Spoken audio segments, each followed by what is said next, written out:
Good morning po mga ka-viewers. Ito, may papakita ko sa inyo kung malapit na matapos yung incubator na ating ginawa. Medyo malaki-laki ito. Siguro kayang-kaya mga mahigit 100 itlog.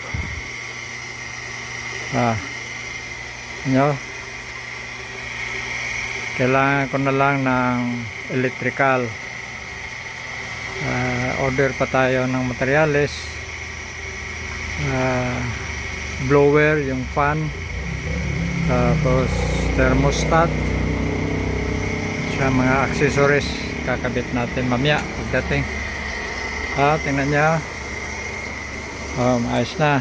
Nalagyan din natin ng salamin para pag silip nyo, silip natin, makikita natin kung meron nang nabubuo or umiilaw na ba ang loob.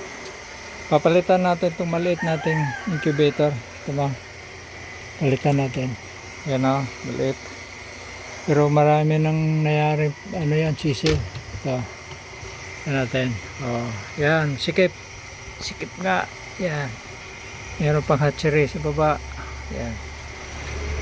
Yan. Yan, nililipat natin yung ating mga accessories. Yan yung ating incubator na luma. Ito, palitan natin ng bago. Medyo may kalakihan konti. Ito nya. Yan ang ating incubator. Ito sa itaas, yan natin lalagay yung mga bagong pisa na sisiw para at least lalakas sila.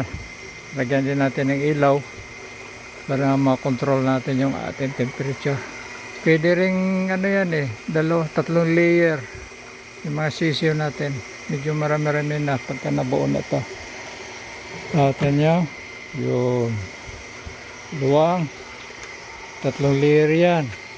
Isa, dalawa, tatlo, apat pa nga 4 na layer pa yan. Kahit 200 pa, magkasya pa dyan. Tingnan natin kung yung ating 25 watts ay kaya niyang i-heating yung ating loob as a required temperature. Pero sa ngayon, lalagay tayo ng bumbilya bulb.